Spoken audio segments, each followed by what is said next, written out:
Je déclare ouverte l'audience de la Cour siégeant en matière constitutionnelle. Veuillez vous asseoir, s'il vous plaît.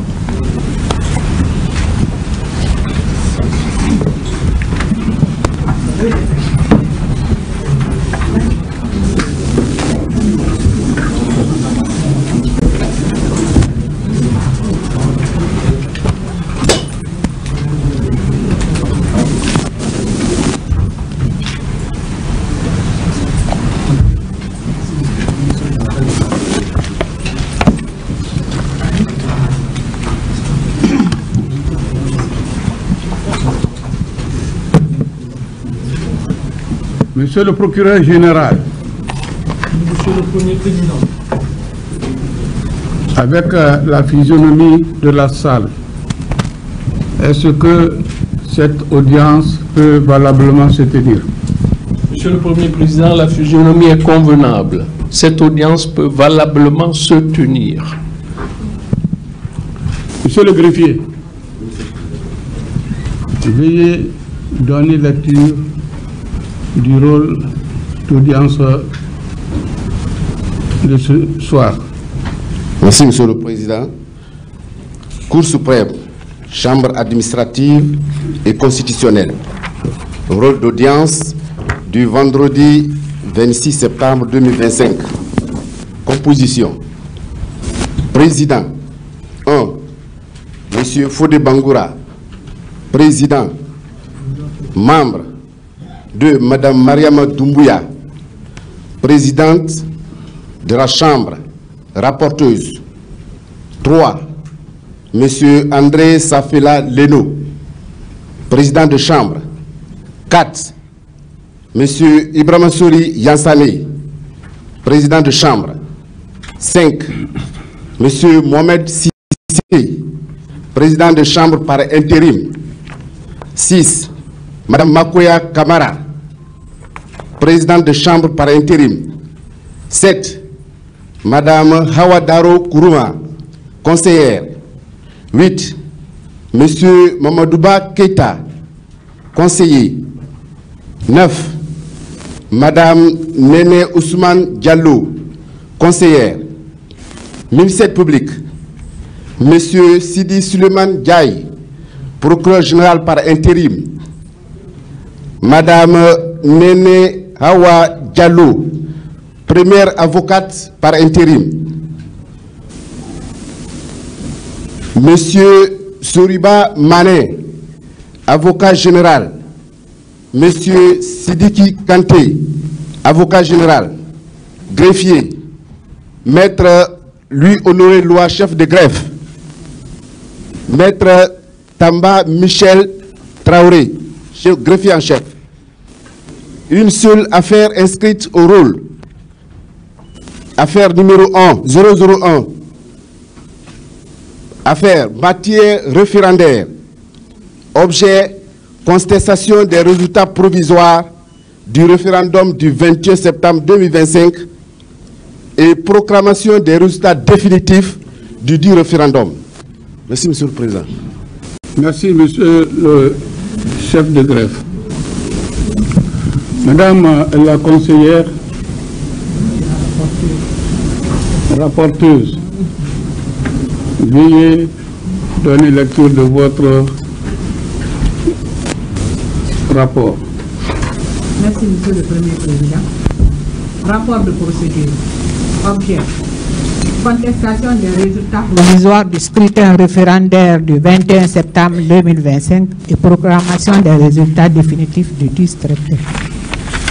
Par décret 0046 PRG CNRD SGG du 1er avril 2025, le président de la transition a fixé la date du référendum en vue de l'adoption de la Constitution de la République de Guinée au 21 septembre 2025. Advenue cette date, le corps électoral s'est rendu dans les bureaux à l'effet d'exprimer son opinion. Par lettre du 23 septembre 2025, le ministre de l'administration du territoire a transmis au greffe de la Cour suprême qu'il a reçu le même jour, sous le numéro 2776, le procès verbal de proclamation des résultats provisoires du scrutin référendaire du 21 septembre 2025, accompagné des documents de vote pour la proclamation des résultats définitifs du référendum. Par lettre conjointe du 26 septembre 2025, enregistrée au greffe de la Cour suprême le même jour à 14h22 sous le numéro 2592, le bloc libéral BL et le bloc pour l'alternance en Guinée, BAG, partis politiques représentés respectivement par Dr Faya Lansana Minimono et M. Boubacar Sidi Dieng, ont formé des contestations contre les résultats provisoires du scrutin du 21 septembre proclamé par le ministère de l'administration du territoire le 23 septembre 2025 à travers les moyens suivants. Premier moyen, tiré de la violation de l'article 16 de la loi ordinaire L 2025-012 CNT du 25 avril 2025 relatif au droit d'observation.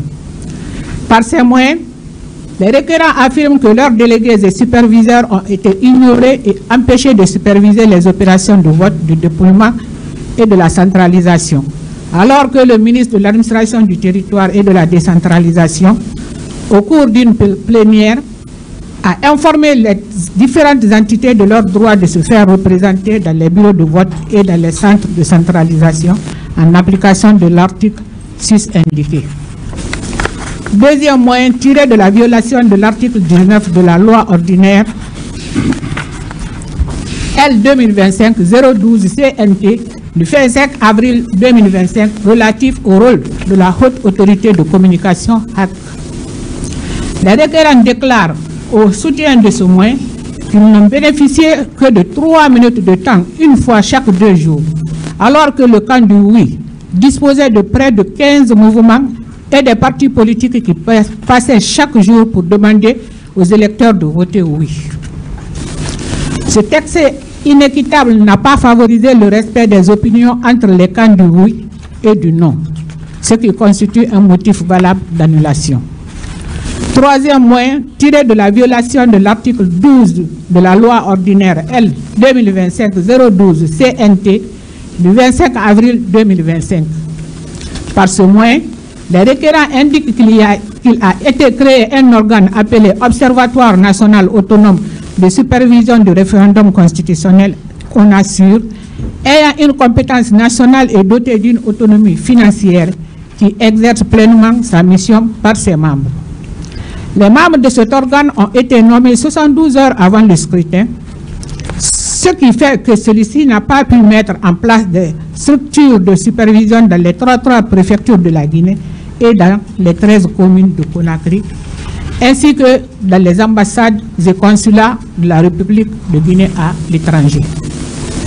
Ainsi, l'ONASUR n'a pu veiller sur la bonne organisation du scrutin, au respect de la régularité, de la transparence et de la sincérité du scrutin référendaire du 21 septembre 2025, en garantissant aux électeurs le libre exercice de leurs droits. Aussi, ni budget ni siège n'a été alloué à l'ONASUR pour lui permettre de bien mener sa mission. En outre, les membres de l'ONASUR sont censés observer la neutralité. Cependant, contrairement à cela, le président de cette structure a ouvertement battu campagne en faveur du oui, tant sur sa page Facebook que dans les médias. Une telle irrégularité aussi grave mérite d'être prise en compte. Quatrième moyen, tiré de la violation de l'article 49 de la loi L 2025-012 CNT relative à la publication officielle des procès-verbaux. Par ces moyens, les requérants déclarent que le ministère de l'administration du territoire et de la décentralisation devait immédiatement publier en ligne sur son site web les procès-verbaux de vote, bureau par bureau, pour consultation publique. Cette obligation légale est importante pour garantir la transparence, permettant aux citoyens, aux partis politiques et aux organisations de la société civile de comparer les chiffres de la Direction générale des élections à ceux affichés localement et consolidés par les commissions administratives de recensement des votes ou de détecter des incohérences. Ne pas respecter cette obligation renforce les soupçons de manipulation des données, ce qui limite également les options des partis politiques et des organisations de la société civile qui n'ont que 72 heures après la publication des résultats provisoires pour saisir la Cour suprême. En période de doute, la transparence et le respect de la loi sont les seules réponses valables.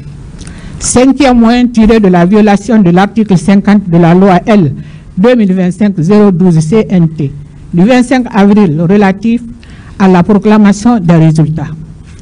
Les requérants affirment que les résultats provisoires proclamés par le ministère en charge de l'administration du territoire révèlent l'existence d'irrégularités massives et incontestables allant jusqu'au refus de prendre en compte des bureaux de vote entiers dans le décompte officiel. En effet, selon les termes du ministre, le nombre total de bureaux de vote était de 23 662, mais le nombre de bureaux de vote pris en compte est de 22 681, soit 981 bureaux de vote qui n'ont pas été pris en compte. Comment parler de souveraineté populaire quand l'État lui-même prive son peuple d'un droit aussi fondamental que le vote? Sixième moyen, enfin, tiré de la violation de l'article 53 de la loi ordinaire L 2025-012 CNT du 25 avril 2025 relatif à la proclamation des résultats. Les requérants soutiennent ce moyen par l'utilisation des fonds publics pour offrir des véhicules à des articles, des insulteurs publics et des notables en vue de sensibiliser les populations à voter oui. Les administrations publiques ont fermé pour aller en campagne, obligeant le gouvernement à passer un communiqué le 11 septembre 2025, invitant certains fonctionnaires à rejoindre leur poste à compter du 15 septembre 2025. C'est pour toutes ces irrégularités que le requérant sollicite respectueusement de la Cour suprême qu'il lui plaise annuler tout le processus référendaire du 21 septembre 2025, ordonner l'audit indépendant du fichier avec toutes ses conséquences de droit et ordonner l'organisation d'instructeurs référendaires dans un délai de 60 jours. Voilà, Monsieur le Premier Président, honorable membre de la Cour, la physionomie de la procédure qui est soumise à votre appréciation. Je vous remercie de l'attention. Merci, Madame, pour cette présentation de la physionomie de la procédure. Comme vous venez d'entendre, Monsieur le Procureur Général, vous venez d'entendre le rapport présenté par Madame la rapporteuse. Je me fais le devoir de vous passer la parole pour vos observations. S'il vous plaît. Merci beaucoup, Monsieur le Premier Président de la Cour suprême. Observation du procureur général à l'occasion de l'audience de proclamation des résultats définitifs du référendum constitutionnel du 21 septembre 2025. Audience publique du 26 septembre 2025. Vu la charte de la transition du 27 septembre 2021 en son article 79. Vu la loi L 2017 numéro 003 AN du 23 février 2017 portant attribution, fonctionnement et organisation de la Cour suprême.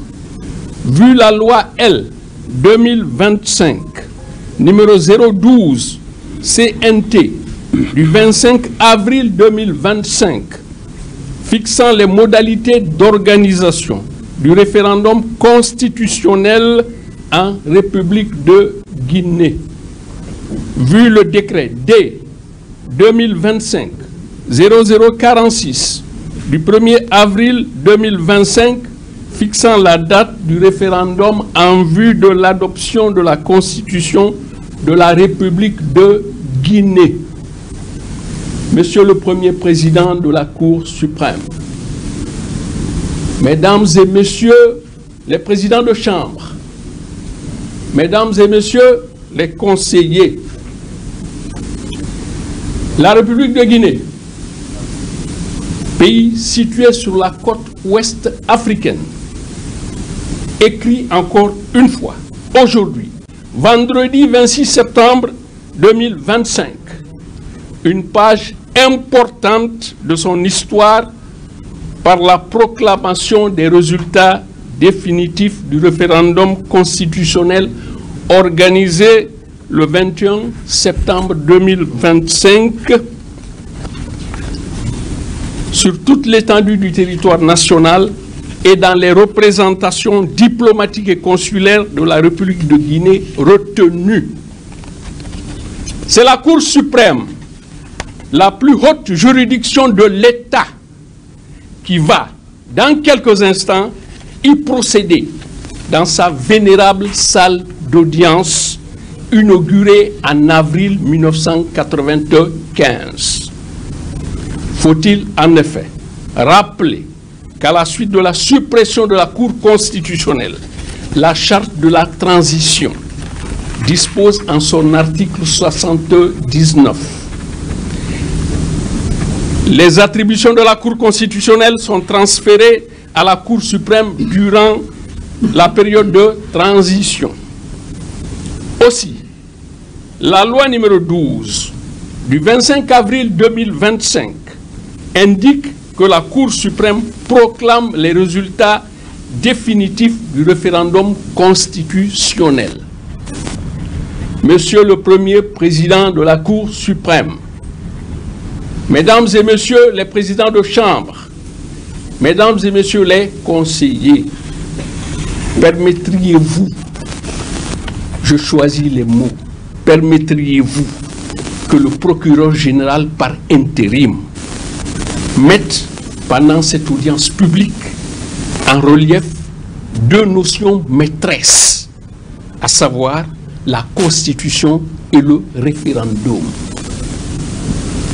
La Constitution, Monsieur le Premier Président de la Cour suprême, est un texte fondamental qui définit notamment l'organisation des pouvoirs publics, les règles de fonctionnement de l'État, les droits et libertés des citoyens. Écrite ou non écrite, chaque État possède une constitution et en fait sa norme supérieure. Toutes les autres lois doivent la respecter. C'est le socle juridique et politique d'un État. Le projet de constitution soumis à référendum vise justement à doter la République de Guinée d'une nouvelle constitution. Aussi, le référendum est-il l'exercice du pouvoir en dehors du cadre parlementaire? Il est l'expression directe de la souveraineté nationale. C'est un vote au cours duquel le peuple est invité à approuver ou à rejeter un projet ou une proposition, généralement par un oui ou par un non. Monsieur le Premier Président de la Cour suprême, Mesdames et Messieurs les présidents de chambre, Mesdames et Messieurs les conseillers, Monsieur le Président de la République a bien voulu convoquer par décret D 2025-0046 du 1er avril 2025 le référendum constitutionnel afin de consulter directement le peuple souverain sur le projet de nouvelle constitution. Monsieur le Premier Président de la Cour suprême, ce que nous venons de dire est extrêmement important. Le Président de la République a entendu procéder par voie de référendum afin que le peuple souverain de Guinée s'exprime sur le projet de constitution. Monsieur le Premier Président, cet acte majeur de notre vie démocratique a mobilisé plusieurs institutions compétentes, entre autres la Direction générale des élections, DGE en abrégé, pour l'organisation technique du scrutin.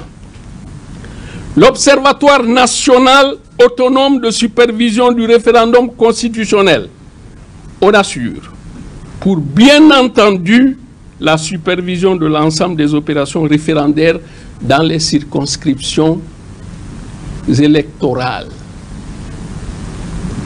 Les commissions administratives de centralisation des votes, CACV, présidées par les magistrats des cours d'appel et des tribunaux de première instance, et la Cour suprême, en sa qualité de juridiction investie du pouvoir de proclamer les résultats définitifs. Nous insistons là-dessus, Monsieur le Premier Président. Permettez-nous de dire, de marteler que c'est la Cour suprême qui est investie du pouvoir de proclamer les résultats définitifs du référendum. Votre haute juridiction, celle que vous présidez, Monsieur le Premier Président. Monsieur le Premier Président de la Cour suprême, Mesdames et Messieurs les présidents de chambre, Mesdames et Messieurs les conseillers,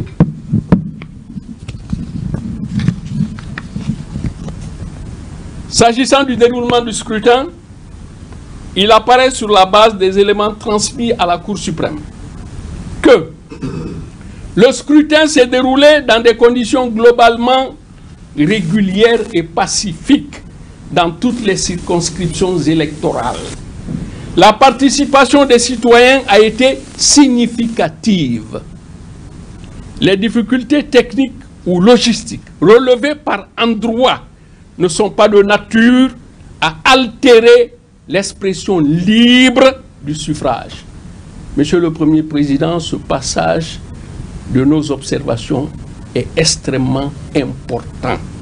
Les difficultés techniques ou logistiques relevées par endroit ne sont pas de nature à altérer l'expression libre du suffrage. C'est ce qu'on recherche dans un processus référendaire. Monsieur le Premier Président de la Cour suprême, Mesdames et Messieurs les présidents de chambre, Mesdames et Messieurs les conseillers, conformément à la loi L 2025-012 CNT du 25 avril 2025, en son article 50, mardi 23 septembre, les résultats provisoires du référendum ont été proclamés par le ministre chargé de l'administration du territoire. Il en résulte ce qui suit. Nombre de bureaux pris en charge, 22 641, soit 95,69%.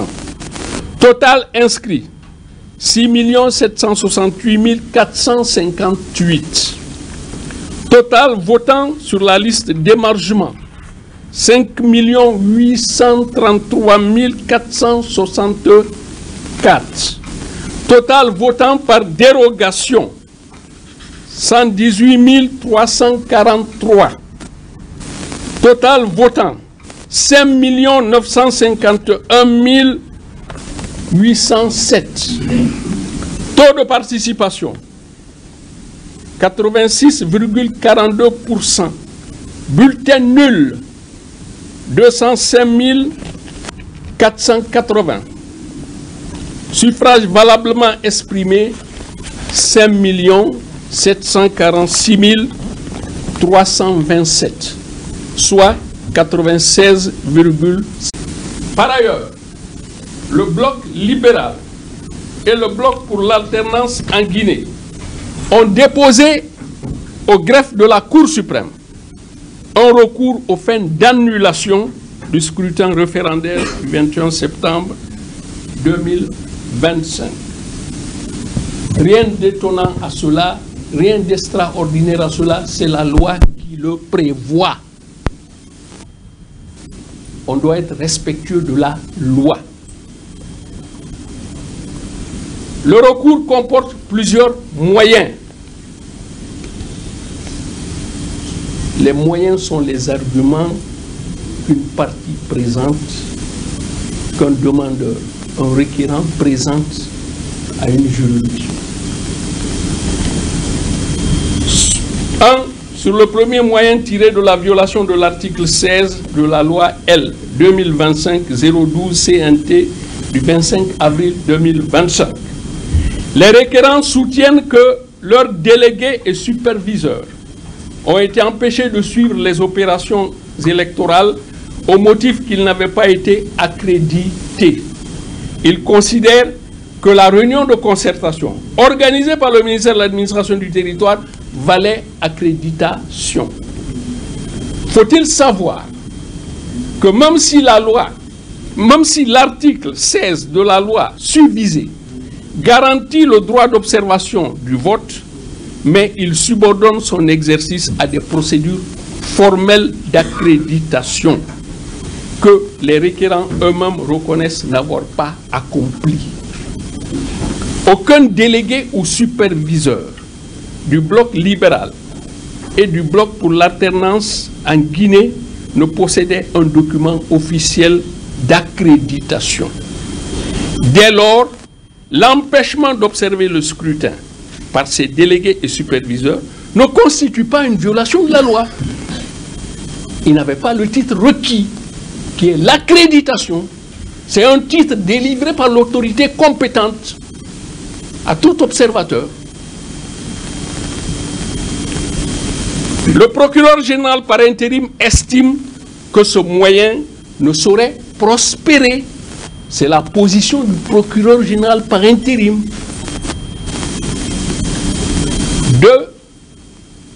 Sur le deuxième moyen pris de la violation de l'article 19 de la même loi. Les requérants invoquent en outre une rupture d'égalité dans la répartition du temps d'antenne accordé par la haute autorité de la communication, en abrégé HAC, en ce que le can du non n'aurait bénéficié que de 3 minutes d'expression une fois tous les 2 jours, tandis que le can du oui disposait de multiples interventions quotidiennes. Il y a de rappeler que l'article 19 invoqué n'impose à la HAC que de garantir un accès équitable aux médias sans pour autant prévoir une stricte égalité arithmétique du temps d'antenne. D'ailleurs, la différence constatée résulte essentiellement du nombre élevé de partis et mouvements alignés sur le camp du oui. Aussi, il n'est pas établi que la HAC ait intentionnellement favorisé un camp au détriment d'un autre. Les requérants n'ont de surcroît apporté aucun élément démontrant que cet état de fait a pu altérer la sincérité du scrutin. Ce passage est important dans l'appréciation par le juge de la régularité du scrutin. L'altération de la sincérité du scrutin est le fondement de cette procédure. Ce moyen doit également être écarté. 3. Sur le troisième moyen tiré de la violation de l'article 12 du même texte de loi. Le bloc libéral et le bloc pour l'alternance en Guinée reprochent au gouvernement la nomination tardive des membres de l'Observatoire autonome national de supervision du référendum constitutionnel ONASUR, intervenu seulement 3 jours avant le scrutin, ce qui aurait empêché la mise en place effective des structures de supervision.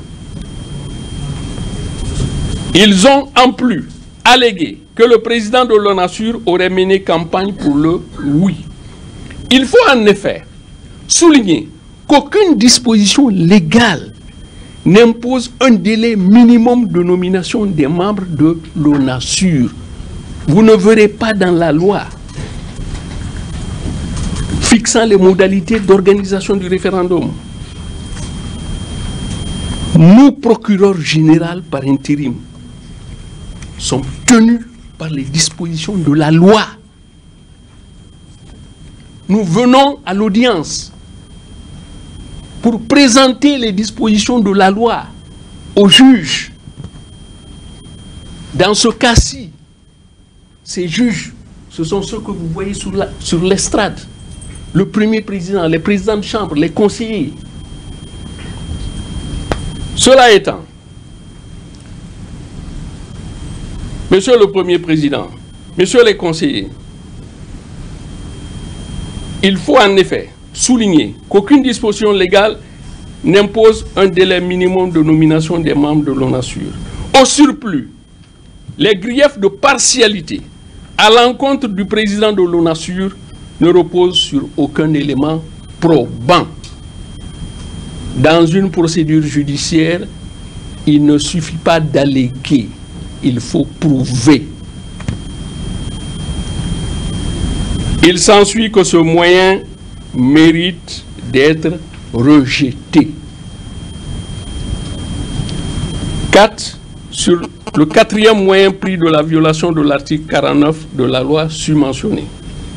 Les requérants rappellent que l'article 49 dispose que les procès-verbaux des résultats des bureaux de vote doivent faire l'objet d'une publication officielle par le ministère en charge de l'administration du territoire. Cette publication devant obligatoirement être réalisée en ligne sur le site d'information du dit ministère en mode consultation publique. Selon les requérants, le ministère de l'administration du territoire n'a pas respecté cette exigence de la loi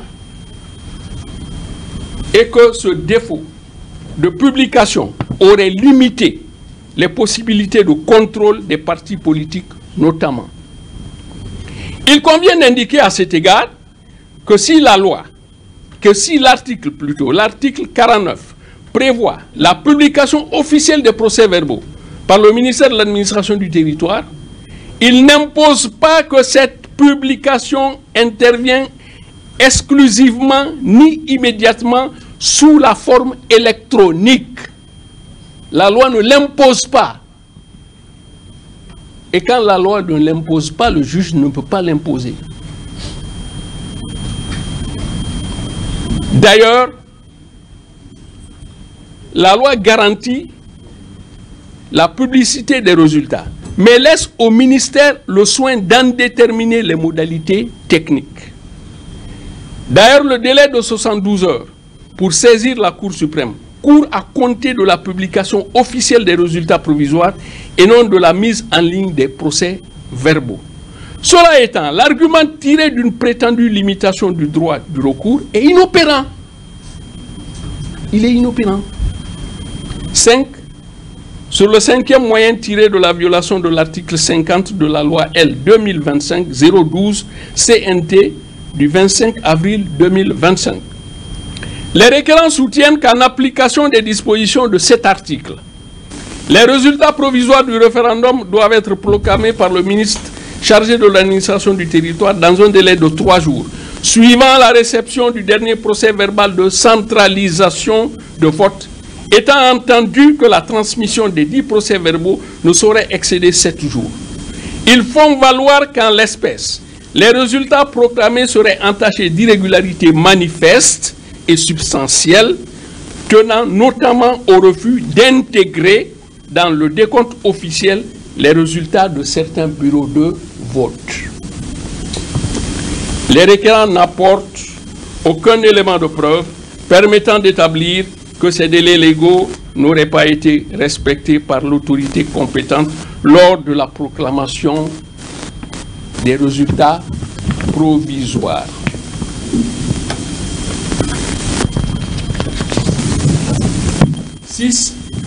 Sur le sixième moyen tiré de la violation de l'article 53 de la même loi, le bloc libéral et le bloc pour l'alternance en Guinée ont, au surplus, fait valoir que cet article interdit formellement l'utilisation des fonds, ressources et moyens publics dans le cadre des campagnes électorales et référendaires.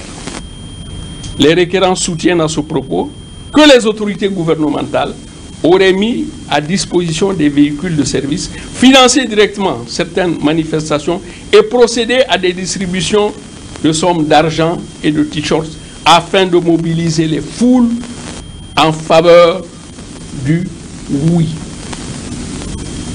Les requérants en déduisent que ces pratiques constituent une violation de l'article 53 et entachent la régularité et la sincérité du scrutin référendaire. Il convient, Monsieur le Premier Président, il convient, Monsieur les Présidents de Chambre, il convient, Mesdames et Messieurs les conseillers, de noter que l'article 53, mentionné, vise à prohiber l'utilisation directe des ressources publiques à des fins de propagande. Cependant, les requérants ne produisent à l'appui de leur recours aucun élément concret et vérifiable que les fonds publics ont effectivement été détournés pour financer les campagnes du camp du oui et les allégations relatives à des distributions d'argent et de t-shirts reposent uniquement sur des affirmations générales. Dans une procédure judiciaire, on ne fait pas d'affirmation générale, on rapporte les preuves. On démontre ce qu'on avance. Et pour démontrer ce qu'on avance, on produit des preuves. On discute des preuves. Que ce moyen est spécieux. Monsieur le Premier Président, Mesdames et Messieurs les Présidents de Chambre, Mesdames et Messieurs les conseillers, le peuple guinéen a, répondant à l'appel au référendum, une fois encore, exercer son droit souverain de décider de son avenir institutionnel. Nous insistons là-dessus. Par voie de référendum, le 21 septembre 2025, le peuple souverain de Guinée a décidé de son avenir institutionnel. Monsieur le Premier Président de la Cour suprême, Mesdames et Messieurs les Présidents de Chambre, Mesdames et Messieurs les conseillers, seule la Cour suprême a le pouvoir de proclamer les résultats définitifs du référendum du 21 septembre 2025. Nous l'avions dit précédemment. Le procureur général par intérim, au cours de cette audience publique, vous recommande respectueusement d'accomplir votre mission au nom du peuple guinéen, pour le bien du peuple guinéen et pour le devenir du peuple guinéen. Monsieur le Premier Président, c'est l'appel que nous vous lançons. C'est la mission que vous avez. Vous n'avez pas une autre mission au cours de cette audience. Accomplissez votre devoir de juge, Premier Président de la Cour suprême. Mesdames et Messieurs les Présidents de Chambre, Mesdames et Messieurs les conseillers, tous les regards sont tournés vers la Cour suprême, la plus haute juridiction de l'État. Vous devez assumer cette mission. Vous devez assumer ce sacerdoce. Vous devez porter cette charge en vous prononçant sur la base des éléments du dossier, sur la base des éléments qui vous ont été rapportés par la cellule technique installée au niveau de la Cour suprême. Vous avez la possibilité, en fonction des pièces du dossier, c'est-à-dire des résultats provisoires et des éléments de centralisation effectués au niveau de votre haute juridiction, pour juste motif, Monsieur le Premier Président, nous insistons, pour juste motif, soit de valider les résultats provisoires, soit de les modifier, soit de les annuler, le tout en application de la législation en vigueur. Monsieur le Premier Président, c'est le passage le plus important de nos observations. Vous avez la possibilité, en fonction des pièces du dossier, c'est-à-dire des résultats provisoires et des éléments de centralisation effectués au niveau de votre haute juridiction, pour juste motif, soit de valider les résultats provisoires, soit de les modifier, soit de les annuler, le tout en application de la législation en vigueur. vous ne pouvez et vous ne devez appliquer que la législation en vigueur, Monsieur le Premier Président de la Cour suprême. En conséquence, conformément aux dispositions légales, le procureur général par intérim fait observer qu'il plaise à vous, ô magistrats, qu'il plaise à vous, ô magistrats, que la Cour suprême rejette comme non fondé le recours en annulation présenté par le bloc libéral et le bloc pour l'alternance en Guinée. Par ailleurs, que la Cour suprême prenne acte du déroulement du vote dans des conditions globalement régulières et pacifiques dans toutes les circonscriptions électorales. Qu'elle proclame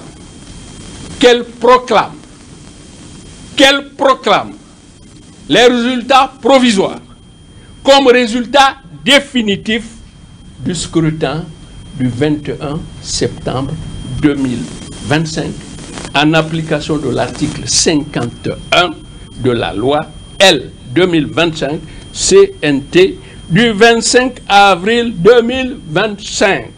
Ce sera justice. Monsieur le Premier Président de la Cour suprême, Mesdames et Messieurs les présidents de chambre, Mesdames et Messieurs les conseillers, telles sont nos observations. Nous vous remercions de l'attention. Merci, Monsieur le procureur général par intérim.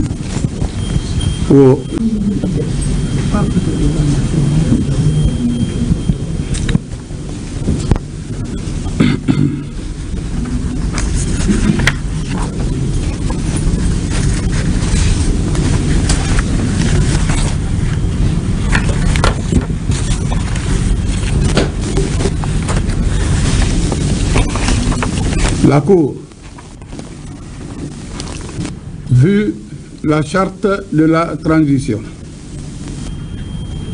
vu la loi ordinaire L 2017-003 AN du 23 février 2017 portant attribution, organisation et fonctionnement de la Cour suprême. Vu le décret D 2025 0046 PRG CNRD SGG fixant la date du référendum et convocation du corps électoral. Vu la loi L 2025 012 CNT du 25 avril 2025 fixant les modalités d'organisation du référendum constitutionnel en République de Guinée. Vu les pièces du dossier, vu les rapports des délégués de la Cour suprême,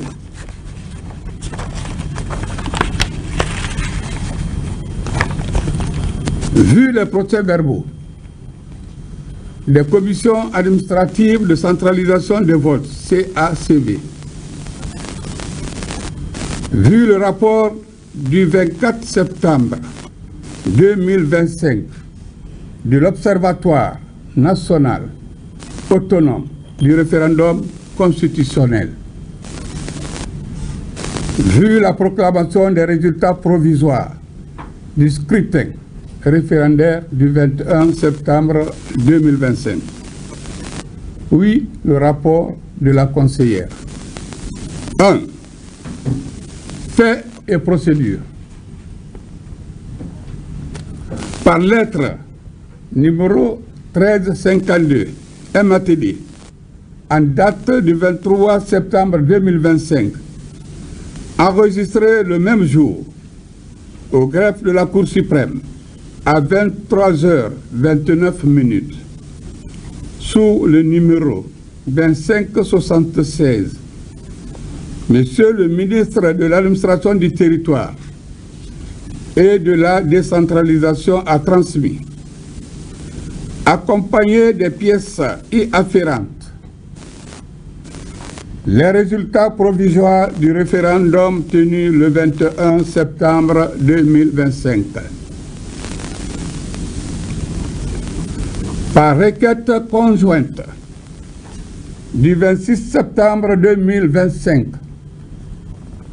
enregistrée le même jour au greffe de la Cour suprême sous le numéro 2592, deux partis politiques, en l'occurrence le Bloc libéral, BL, et le Bloc pour l'alternance en Guinée, PAG, ont fait un recours aux fins d'annulation du scrutin référendaire du 21 septembre 2025. En la forme, considérant que la Cour suprême, chambre constitutionnelle, a été régulièrement saisie, d'une part, par le ministre de l'Administration du Territoire et de la décentralisation, aux fins de validation des résultats provisoires du scrutin référendaire du 21 septembre 2025 et, d'autre part, par les partis politiques Bloc libéral, BL, et Bloc pour l'alternance en Guinée, BAG, aux fins d'annulation de ce scrutin, qu'il y a lieu de déclarer les deux saisines recevables. 3. Au fond, considérant que l'article 51 de la loi sus-indiquée est libellé en ces termes: les recours contre les irrégularités constatées au cours du référendum sont exercés devant la Cour suprême par les partis politiques et les organisations de la société civile légalement constituées dans les 72 heures à compter de la proclamation des résultats provisoires par le ministère chargé de l'administration du territoire. La Cour suprême statue dans les 8 jours à compter de sa saisine. Si, après le dépôt par le ministère chargé de l'administration du territoire des résultats provisoires, aucune contestation relative à la régularité des opérations référendaires n'a été déposée au greffe de la Cour suprême, dans les 72 heures qui suivent la proclamation des résultats provisoires, la Cour suprême proclame les résultats définitifs du référendum constitutionnel.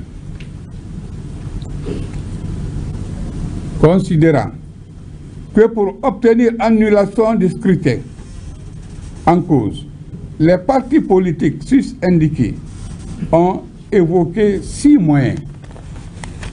1. Sur le moyen tiré de la violation de l'article 16 de la loi L 2025-012 CNT du 25 avril 2025. Les requérants soutiennent que cet article consacre le droit d'observation des opérations électorales par les partis politiques à travers le déploiement d'observateurs accrédités. Selon eux, lors d'une réunion de concertation organisée par les responsables de l'administration du territoire, il leur a été rappelé que les partis politiques avaient le droit de suivre et d'évaluer le processus électoral à travers leurs délégués et superviseurs. Ils considèrent que cette réitération équivaut à une accréditation tacite, ce qui justifierait le déploiement direct de leurs observateurs sans accomplir d'autres formalités administratives. Ils affirment que, malgré ce droit, leurs délégués et superviseurs ont été ignorés, puis empêchés de suivre les opérations du scrutin, ce qui constitue selon eux une violation manifeste de la loi et une atteinte à la transparence du vote. Considérant que la loi L 2025-012 CNT du 25 avril 2025, en son article 16, garantit certes le droit d'observation électorale, mais elle ne dispense pas les partis politiques des procédures formelles d'accréditation prévues par les tests applicables. Qu'en l'espèce, les deux partis n'apportent aucune preuve qu'ils ont sollicité ou obtenu les badges ou documents officiels d'accréditation auprès de l'organe compétent, ministère de l'administration du territoire. Leur interprétation, selon laquelle la réunion de concertation équivaudrait à une accréditation, est manifestement erronée, car une réunion d'information ne saurait suppléer les formalités légales.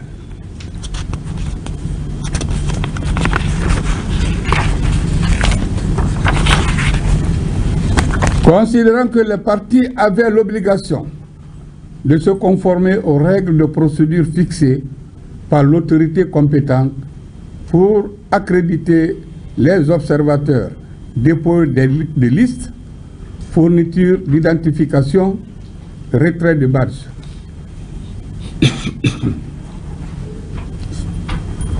Que leur décision unilatérale de déployer des délégués sans autre formalité constitue une négligence qui ne peut être imputée à l'administration. Par conséquent, l'exclusion de leurs superviseurs était légale car ceux-ci n'avaient pas la qualité reconnue. Qu'en outre, l'article 16 n'a pas été violé puisque la possibilité d'observation existait bel et bien, mais elle était subordonnée au respect des conditions pratiques. Que de même, la violation alléguée résulte uniquement d'une mauvaise interprétation par les partis demandeurs et non d'une entrave de la part des autorités. Que l'accréditation vise à garantir l'égalité et la transparence dans le processus électoral et qu'en admettant que la participation à une simple réunion vaut accréditation, cela créerait une inégalité entre les partis ayant respecté la procédure formelle et ceux qui s'en sont dispensés. Que le rejet de leur superviseur est donc conforme aux principes d'égalité et de sécurité juridique. Qu'à supposer même, pour le seul bénéfice de la discussion, que leurs observateurs n'ont pas pu suivre directement les opérations, les partis politiques requérants ne démontrent pas que cette situation a affecté la régularité des scrutins et les résultats proclamés.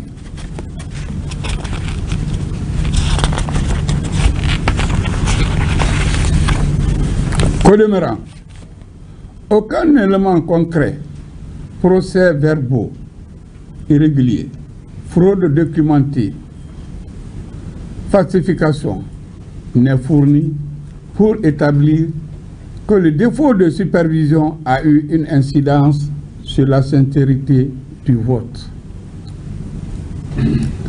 En droit électoral, une irrégularité sans incidence sur le résultat ne saurait justifier l'annulation du scrutin. 2. Sur le deuxième moyen tiré de la violation de l'article 19 de la loi L 2025-012 CNT, considérant que les requérants invoquent une atteinte au principe d'égalité des opinions, qu'en effet, selon eux, l'article 19 de la loi susvisée confère à la haute autorité de la communication, HAC, la mission de garantir, durant la campagne référendaire, l'égalité de traitement entre toutes les opinions dans les programmes des organes de presse publics et privés. Que contrairement à ce principe, le bloc libéral et le bloc pour l'alternance en Guinée n'auraient bénéficié que de 3 minutes de temps d'antenne, diffusée une fois tous les 2 jours pour défendre leur position. Que le camp favorable à l'adoption de la nouvelle constitution aurait bénéficié chaque jour de l'intervention d'au moins 15 mouvements et partis politiques appelant à voter oui, ce qui aurait accentué le déséquilibre. Que ce traitement différencié aurait créé une inégalité manifeste entre les partisans du oui et ceux du non, faussant ainsi les conditions de la campagne référendaire et portant atteinte à la sincérité du scrutin.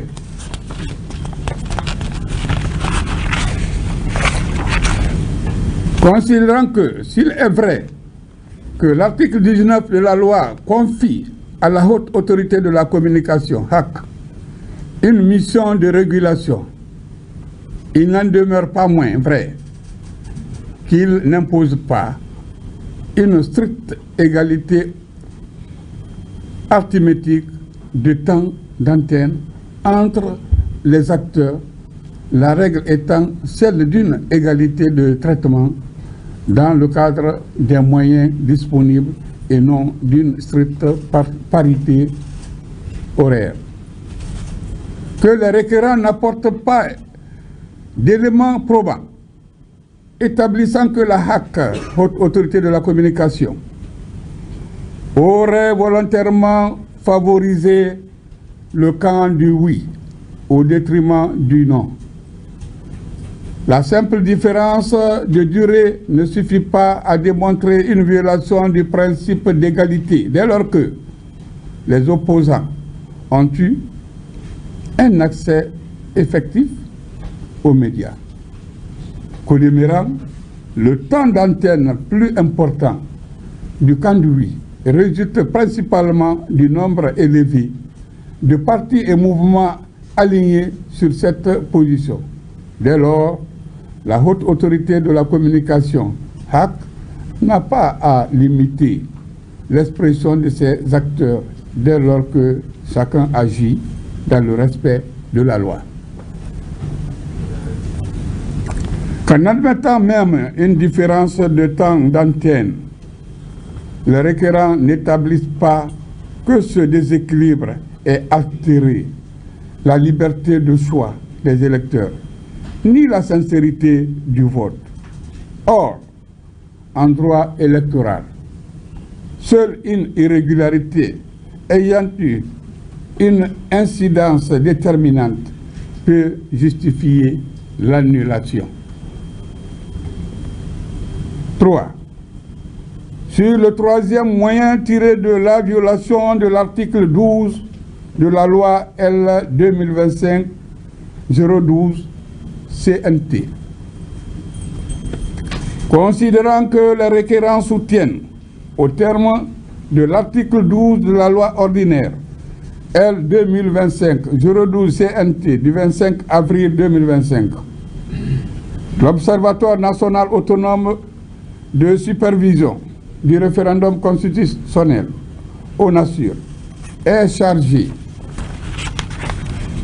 de superviser l'ensemble des opérations référendaires dans les circonscriptions électorales, notamment la mise en œuvre du chronogramme, la mise en place du matériel de vote et des documents relatifs au scrutin.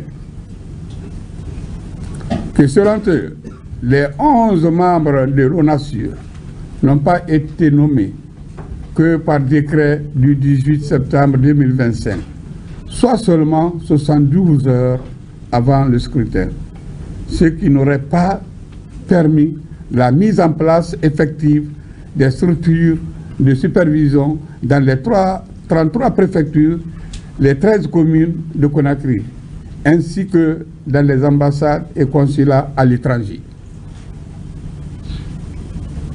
Qu'en pratique, ce serait le ministère de l'administration du territoire et de la Direction générale des élections qui aurait assuré la supervision en déployant leurs propres observateurs en lieu et place de l'ONASUR. Que le président de l'ONASUR aurait, en outre, manqué à son obligation de neutralité en menant une campagne ouverte en faveur du oui, tant sur sa page Facebook que dans les médias. Et de lors, ces irrégularités cumulées entacheraient la crédibilité et la régularité du référendum constitutionnel du 21 septembre 2025. Considérant cependant que la nomination des membres de l'ONASUR intervenue le 18 septembre 2025 ne viole aucune disposition légale imposant un délai spécifique de mise en place de cette institution et que l'argument de tardivité relève d'une appréciation d'opportunité et non de légalité. Que de même, en l'absence d'un déploiement total de l'ONASUR, la supervision a été assurée par les organes légalement compétents, administration du territoire et direction générale des élections, ce qui a garanti la continuité du processus référendaire. Que les allégations relatives au président de l'ONASUR ne sont pas appuyées par des preuves vérifiables et ne sauraient suffire à démontrer une atteinte à la crédibilité du scrutin. Qu'au surplus, les requérants n'apportent aucun élément de fait démontrant que la prétendue carence de l'ONASUR ait entraîné des irrégularités de nature à altérer la sincérité du scrutin. 4. Sur le quatrième moyen, tiré de la violation de l'article 49 de la loi L 2025-012 CNT du 25 avril 2025. Considérant que les requérants rappellent que l'article 49 de la loi L 2025-012 CNT du 25 avril 2025 dispose que les procès-verbaux des résultats des bureaux de vote doivent faire l'objet d'une publication officielle par le ministère en charge de l'administration du territoire. Cette publication devant obligatoirement être réalisée en ligne sur le site d'information de ce ministère en mode consultation publique. Que, selon eux, le ministère de l'administration du territoire n'a pas respecté cette exigence en s'abstenant de publier les procès-verbaux du bureau par bureau sur son site internet, ce qui constituerait une violation manifeste de la loi et renforcerait les soupçons de manipulation des résultats. Ils soutiennent que le défaut de publication aurait limité les possibilités de contrôle des partis politiques et des organisations de la société civile, lesquelles ne disposent que de 72 heures après la publication des résultats provisoires pour saisir la Cour suprême. Il estime que, dans un souci de transparence, le ministère devait également publier en ligne des données précises relatives à la distribution et à la récupération des cartes d'électeurs, indicateurs essentiels pour apprécier la crédibilité et la participation effective du scrutin. Considérant que si l'article 49 prévoit la publication officielle des procès-verbaux par le ministère en charge de l'administration du territoire, il n'impose pas que cette publication intervienne exclusivement ni immédiatement sous forme électronique, que la loi garantit la publicité des résultats, mais laisse au ministère le soin d'en déterminer les modalités techniques. En outre, les requérants n'établissent pas que les procès-verbaux n'aient pas été rendus possibles par d'autres moyens officiels, affichage, transmission aux représentants des partis politiques, diffusion dans les circonscriptions. Que l'absence alléguée de mise en ligne ne saurait en elle-même caractériser une violation substantielle de la loi. Que le délai de 72 heures pour saisir la Cour suprême court à compter de la publication officielle des résultats provisoires et non de la mise en ligne des procès-verbaux, et que l'argument tiré d'une prétendue limitation de droit du recours est donc inopérant. Qu'aux surprises, les requérants n'apportent aucun élément démontrant que le défaut de publication en ligne des procès-verbaux aurait eu une incidence déterminante sur la régularité ou la sincérité du vote, et que l'allégation de manipulation des données demeure hypothétique et ne repose sur aucun fait vérifié.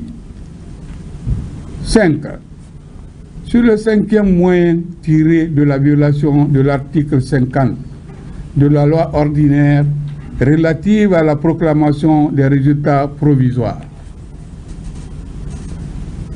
les requérants soutiennent qu'en application des dispositions de l'article 50 de la dite loi, les résultats provisoires du référendum doivent être proclamés par le ministre chargé de l'administration du territoire dans un délai de 3 jours suivant la réception du dernier procès verbal de centralisation de vote, étant entendu que la transmission de ces procès-verbaux ne saurait excéder 7 jours.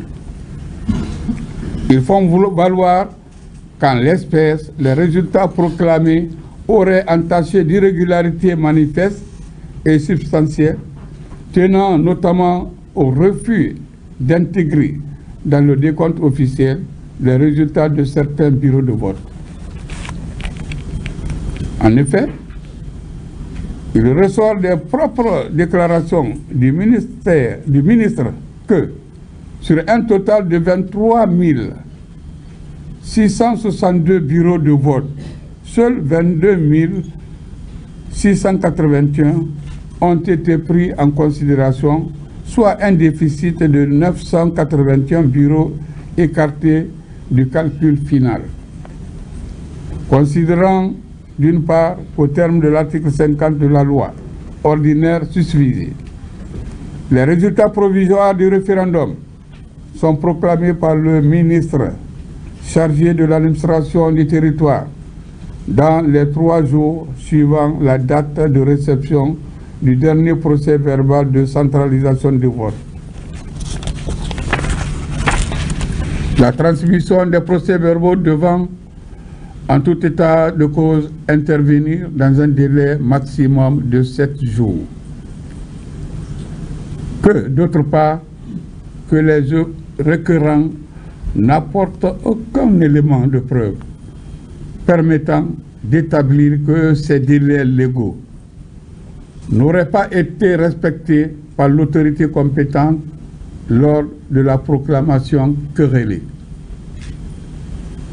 En ce qui concerne l'écart relevé entre le nombre total de bureaux de vote ouverts, 23 662, et le nombre des bureaux effectivement pris en compte dans la centralisation, 22 681, il ressort des explications fournies que cette différence procède non d'un manquement aux prescriptions de l'article 50, mais de l'impossibilité matérielle d'intégrer certains procès-verbaux à raison de leur absence, de leur nullité ou de leur irrégularité manifeste, sans que les requérants ne démontrent en quoi cette exclusion aurait altéré la régularité générale de la sincérité du scrutin.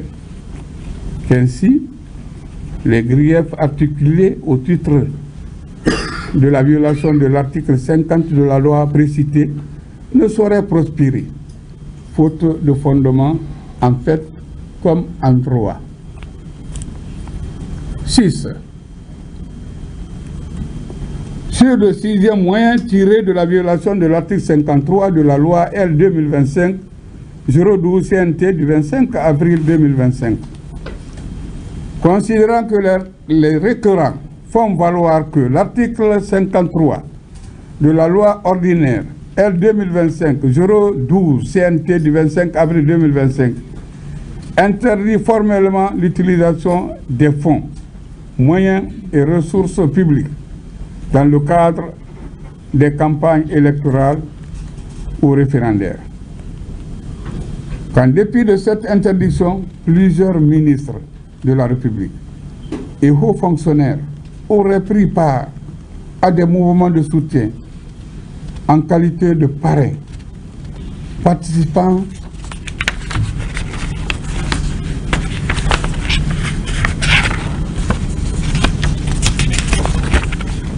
ainsi activement aux campagnes organisées à travers le pays. Que ces autorités auraient mis à disposition des véhicules de service, financé directement certaines manifestations et procédé à des distributions d'argent ou de tissus afin de mobiliser des foules en faveur de oui. Que des fonds publics auraient servi à offrir des véhicules à des artistes notables et autres personnalités et à rétribuer des personnes se livrant à des campagnes de propagande. Que plusieurs administrations publiques auraient même interrompu leur fonctionnement normal pour participer à la campagne référendaire. Situation qui a conduit le gouvernement à publier le 11 septembre 2025 un communiqué invitant certains fonctionnaires à regagner immédiatement leur poste. Que les requérants, en déduisant que ces pratiques constituent une violation manifeste de l'article 53 précité et entachent la régularité de la sincérité du scrutin référendaire. Considérant cependant que l'article 53 vise à prohiber l'utilisation directe des ressources publiques à des fins de propagande, mais il ne saurait être interprété comme interdisant la participation individuelle de personnalités publiques à des activités politiques, dès lors qu'elles agissent dans le cadre de leur liberté d'opinion. Que les requérants ne produisent aucun élément concret et vérifiable établissant que des fonds publics ont effectivement été détournés pour financer des campagnes et que les allégations relatives à la distribution d'argent, de véhicules ou de toutes sortes reposent sur des affirmations générales et non sur des faits établis. Que le communiqué officiel du 11 septembre 2025 rappelant aux fonctionnaires leur obligation de rejoindre leur poste démontre que le gouvernement a pris des dispositions pour prévenir toute dérive et que l'existence d'un tel rappel témoigne de la vigilance de l'administration et non d'une volonté de violer la loi. Qu'à supposer même que des irrégularités aient pu se produire ponctuellement, les requérants n'établissent pas que celle-ci ait eu une ampleur ou une gravité telle qu'elle ait altéré la sincérité du vote au niveau national. Considérant qu'au demeurant, il est acquis, à l'issue de l'examen des pièces, qu'aucune anomalie n'a été constatée dans les procès-verbaux des différents bureaux de vote, que cet état de fait est confirmé par les différents rapports des observateurs, des superviseurs désignés par la Cour suprême et celui de l'Observatoire national autonome de supervision du référendum, ONACIR, du 24 septembre 2025, qu'il n'a été rapporté aucune irrégularité susceptible d'affecter la sincérité du référendum du 21 septembre 2025. Considérant que les résultats définitifs du scrutin référendaire se présentent comme suit. Total inscrit 6 768 458. Total votant 5 951 807. Taux de participation 86,42%. Bulletin nul 205 480. Suffrages valablement exprimés 5 746 327, soit 96,55%. Oui, 5 135 951, soit 89,38%. Non, 610 376, soit 10,62%. Il convient en conséquence de déclarer définitifs les résultats provisoires proclamés par le ministre chargé de l'administration du territoire. Par ce motif, statuant publiquement en matière constitutionnelle, en premier et dernier ressort, article 1er, en la forme, déclare recevable la requête présentée par les partis politiques, Bloc libéral et Bloc pour l'alternance en Guinée. Article 2. Au fond, rejette cette requête comme non fondée. Article 3. Proclame les résultats définitifs du référendum du 21 septembre 2025 sur le projet de constitution soumis au peuple guinéen, qui a donné les résultats suivants. Électeurs inscrits 6 768 458. Votants 5 951 807. Suffrages exprimés 5 746 327, soit 96,55%. Taux de participation 86,42%. Vote en faveur de oui, 5 135 951, soit 89,38%. Vote en faveur de non, 610 376, soit 10,62%. Article 4.